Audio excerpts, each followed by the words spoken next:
ಚಿತ್ತಾಪುರದಲ್ಲಿ ಆರ್ಎಸ್ಎಸ್ನ parade ವಿಚಾರಕ್ಕೆ ಸಂಬಂಧಪಟ್ಟಂತೆ high court ಜಿಲ್ಲಾಡಳಿತಕ್ಕೆ ಶಾಂತಿ ಸಭೆಯನ್ನು ನಡೆಸುವುದಕ್ಕೆ ಸೂಚನೆಯನ್ನು ಕೊಟ್ಟಿದೆ.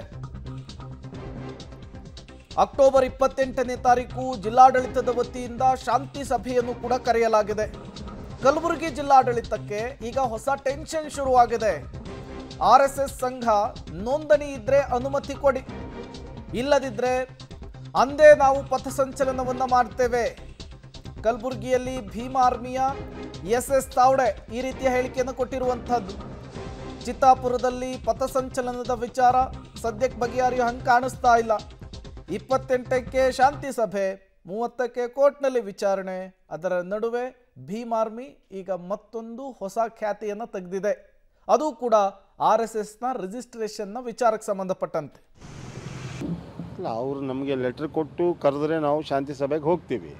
ಶಾಂತಿ ಸಭೆಯಲ್ಲಿ ಏನು ಡಿಸ್ಕಷನ್ ಆಗುತ್ತೆ ಅದರ ಮೇಲೆ ನಾವು ನಮ್ಮ ನಿರ್ಧಾರ ಅಂತೂ ಆಲ್ರೆಡಿ ಈಗಾಗಲೇ ಎಲ್ಲ ಮಾಧ್ಯಮದಲ್ಲಿ ಹೇಳಿದ್ದೀವಿ, ಎಲ್ಲ ಪತ್ರಕರ್ತರಿಗೆ ಹೇಳಿದ್ದೀವಿ. ಯಾವಾಗ ಆರ್ ಎಸ್ ಎಸ್ಸಿನ ಏನು ಸಂಘ ರಿಜಿಸ್ಟ್ರೇಷನ್ ಇಲ್ಲ ಅಂತಂದರೆ ಅದಕ್ಕೆ ನೀವು ಪಥಸಂಚಲನ ಮಾಡಲಿಕ್ಕೆ ಯಾವತ್ತು ಕೊಡ್ತೀರೋ ಅವ್ರದ್ದು ರಿಜಿಸ್ಟ್ರೇಷನ್ ಇತ್ತಂದರೆ ಯಾವಾಗ ಬೇಕಾದಾಗ ನಿಗದಿ ಟೈಮ್ ತೊಗೊಳ್ಳಿ, ಅವ್ರು ಮಾಡಲಿ, ಅದಕ್ಕೆ ನಾವು ಅಡ್ಡಿ ಆಗೋದಿಲ್ಲ. ನಮಗೆ ಯಾವ ಥರ ನೀವು ಸಂಘದ ರಿಜಿಸ್ಟ್ರೇಷನ್ ಕಾಪಿ IT ಮತ್ತಷ್ಟು ಡೀಟೇಲ್ಸ್ ಅನ್ನು ಕೊಡ್ತಾರೆ ನಮ್ಮ ಪ್ರತಿನಿಧಿ ಪ್ರವೀಣ್ ರೆಡ್ಡಿ ನೇರ ಸಂಪರ್ಕದಲ್ಲಿ ಜಾಯಿನ್ ಆಗಿದ್ದಾರೆ. ಪ್ರವೀಣ್ ರೆಡ್ಡಿ, ಭೀಮ್ ಆರ್ಮಿ ದಿನಕ್ಕೊಂದು ಖ್ಯಾತೆ ತೆಗಿತಾ ಇದೆ, ತಗಾದಿಯನ್ನು ತೆಗಿತಾ ಇದೆ. ಈ ಎಲ್ಲ ಬೆಳವಣಿಗೆಗಳನ್ನು ನೋಡಿದ್ರೆ ಶಾಂತಿ ಸಭೆ ಸಕ್ಸಸ್ ಆಗೋದು ಡೌಟು ಅನ್ನುವಂತಹ ಮುನ್ಸೂಚನೆನಾ ಇದು?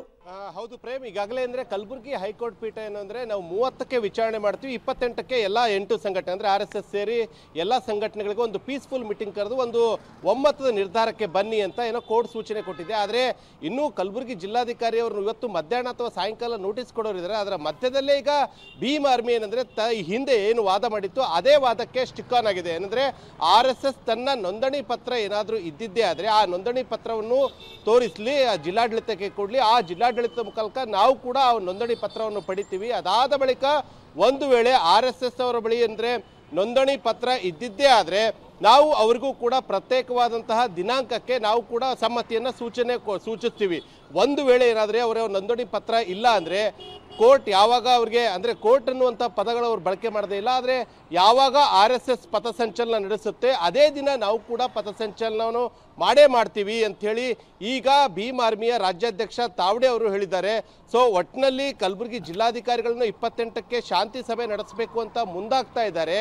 ಆದರೆ ಈ ಒಂದು ಶಾಂತಿ ಸಭೆಯಲ್ಲಿ ಭೀಮ್ ಆರ್ಮಿ ತೆಗೆದುಕೊಂಡಂತಹ ಈ ನಿರ್ಧಾರದಿಂದ ಬಹುತೇಕವಾಗಿ ಯಾವುದೇ ಒಮ್ಮತದ ನಿರ್ಧಾರಕ್ಕೆ ಅಂದಿನ ಸಭೆಯಲ್ಲಿ ಬರೋದು ತುಂಬಾನೇ ಡೌಟ್ ಅಂತಾನೆ ಹೇಳ್ಬೋದು. ಹೀಗಾಗಿ ಅಕ್ಟೋಬರ್ 30ಕ್ಕೆ ಕೋರ್ಟ್ ಯಾವ ರೀತಿಯಾಗಿ ಈ ಒಂದು ಪ್ರಕರಣವನ್ನು ತೆಗೆದುಕೊಂಡು ತನಿಖೆ ನಡೆಸುತ್ತೆ, ಯಾವ ಡಿಸಿಷನ್ ಅನ್ನ ನ್ಯಾಯಮೂರ್ತಿಗಳು ಕೊಡ್ತಾರೆ ಎಂಬುದರ ಮೇಲೆ ಎಲ್ಲರ ಚಿತ್ತ ನೆಟ್ಟಿದೆ. Prem, okay, thank you Praveen Reddy ತಮ್ಮೆಲ್ಲ ಮಾಹಿತಿಗಾಗಿ.